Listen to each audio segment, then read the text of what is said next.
In this video, I'm going to show you how to import Drumkits into FL Studio and also how to create a Drumkit folder in FL Studio if you don't already have one.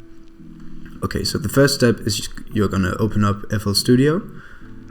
You're going to go to Options, File Settings, and then there's different ways of doing this, but the easiest way that I would recommend doing this is you grab one of these empty bars, you click this file icon, and you go into one of your hard drives, you create a new folder, and I'm just gonna call this Drumkit example,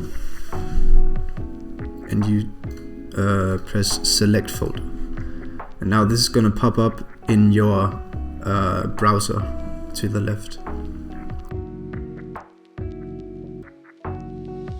The next step is you're gonna download a Drumkit.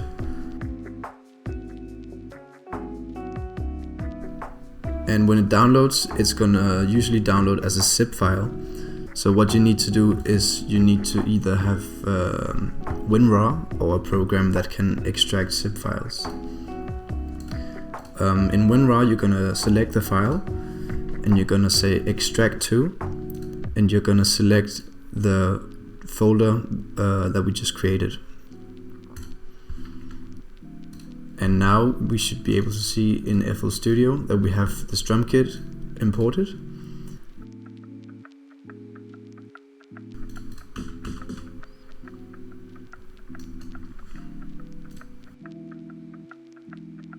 I hope that I was able to help you through this video. If you have any questions, please leave them in the comments, and if not, well, thanks for watching.